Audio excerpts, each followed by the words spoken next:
Comment le projet MLC va-t-il évoluer? Roadmap du projet. Le développement du projet est prévu pour de nombreuses années à venir. Après tout, il est important non seulement de commencer à vendre, mais aussi d'augmenter les ventes dans le monde entier pour atteindre les résultats financiers globaux prévus. Notre projet est celui de capital risque et n'a donc pas de plafond pour sa rentabilité et la croissance de sa capitalisation. Votre participation à un projet de capital risque vous permet d'augmenter potentiellement le capital que vous avez investi des dizaines, des centaines et même des milliers de fois dans un court laps de temps. Il est important de comprendre que la participation à un projet de capital risque se soumet à un ensemble de règles financières. Ne pas utiliser les fonds empruntés, ne pas investir les derniers fonds qui peuvent affecter votre niveau de vie, diversifier. Les gens qui réussissent investissent dans des projets de capital risque depuis de nombreuses années et beaucoup d'entre eux sont sur la liste Forbes sur les résultats de cet investissement. Petit à petit, le projet de capital risque MLC à haut potentiel de rendement se transforme en un projet d'investissement classique avec des pourcentages de rendement standards au niveau bancaire ou boursier. Une entreprise toujours à grande échelle, mais plutôt classique commence. Ce processus est reflété dans Roadmap ou la feuille de route du projet. Nous allons examiner le Roadmap que vous pouvez trouver dans la présentation Roadmap du projet MLC, prévoit 3 stades de développement et 17 étapes de financement. Un stade est la situation globale d'une entreprise dans un laps de temps spécifié qui détermine les objectifs globaux. Passer au stade suivant signifie changer les caractéristiques du projet et fixer les nouveaux objectifs. Les étapes de financement sont les périodes pendant lesquelles un objectif de financement sera atteint. Passer à l'étape suivante du financement signifie que l'objectif a été atteint et toutes les parts disponibles à la vente à l'étape concrète ont bien été vendues. Dans les prochaines étapes, le prix de la part dans la liste de prix de la société sera augmenté. Pendant la mise en œuvre du projet, le prix de la part changera 17 fois. À noter qu'une partie des étapes a déjà été franchie. Accédez à votre back-office pour voir quelle est l'étape en cours et quel est le prix de la part. Pour chaque stade de développement, nous indiquons les numéros des étapes financement qui y sont incluses. Par exemple, le premier stade comprend la première à la 7e étape du financement. Vous pouvez le voir sur l'écran. Le projet vous offre également un mécanisme de paiement par mensualité qui peut permettre un changement d'étape précoce. En achetant les packs de parts payables par mensualité, les clients se réservent les parts, mais les payent plus tard. Cependant, les parts disponibles à la vente à l'étape concernée se terminent et par conséquent, le projet passe à l'étape de financement suivante. Cela signifie que les étapes de financement se déplaceront progressivement des stades de développement puisque la réception de fonds pour la mise en œuvre d'un stade sera en cours. Revenons à ce document. Le premier stade de développement comprend une partie importante de la formation du projet. Il s'agit de la période de développement de notre propre technologie de production de nos produits. Le financement attiré à ce stade est de 2 millions de dollars en fonds réels sans tenir compte des paiements futurs des mensualités. À ce stade, 15% des parts de la société sont distribuées.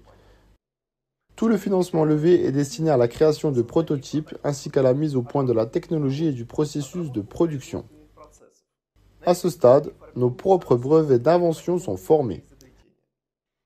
À la fin de ce stade, nous évaluons la valeur de notre société à un montant estimé à 13 millions de dollars, ce qui correspond au coût moyen de la vente de nos parts à ce stade.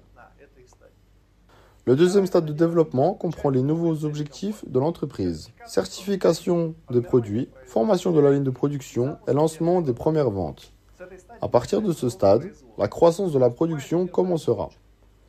L'entreprise obtiendra ses premiers revenus et paiera les premiers dividendes qui augmenteront à l'avenir avec la croissance de la production et de la distribution des produits. À ce stade, 18% des parts de la société seront distribuées. Le financement recueilli sera de 5 millions de dollars en fonds réels, sans tenir compte des paiements futurs des mensualités. La plupart des fonds collectés à ce stade forment un fonds de roulement, ce qui permet de commander des composants dans les quantités nécessaires. Il s'agit en gros de l'achat de microcontrôleurs, de l'outillage nécessaire à la production, de l'équipement pour l'acceptation et la certification des lots de produits, des tests et bien plus encore. Dans ce deuxième stade, la valeur estimée de notre entreprise atteint déjà 27 millions de dollars. À ce stade, la production sera déjà mise en place et fonctionnera. Les ventes augmenteront et le prix de l'entreprise augmentera respectivement. Le troisième stade de développement est la phase de financement supplémentaire pour la mise à l'échelle. Le principal paramètre à ce stade est l'augmentation du nombre de clients à 100 000 personnes et de l'échelle de la production à 2,5 millions de produits. À ce stade, une autre part de 15% de la société sera distribuée. L'objectif principal de ce stade, élargir la géographie des ventes et créer des chaînes d'approvisionnement vers d'autres pays.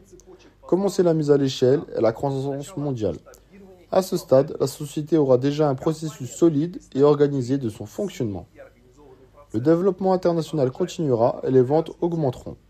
À ce stade, nous évaluons notre entreprise à 130 millions de dollars et levons des fonds en nous concentrant sur les indicateurs sur la base de roadmap.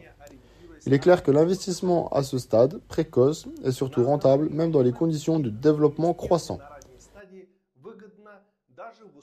Votre investissement dans le projet MLC augmente avec la croissance de la production.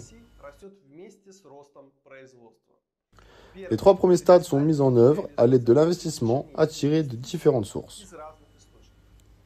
Les investissements privés des particuliers dans le monde entier, la participation de grands investisseurs, y compris des fonds de capital risque, ainsi que le début de l'organisation de coproduction dans différentes parties du monde.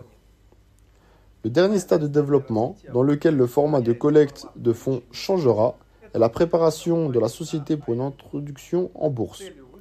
Le but de l'IPO est d'attirer une grande quantité de fonds pour le développement et l'expansion internationale du projet.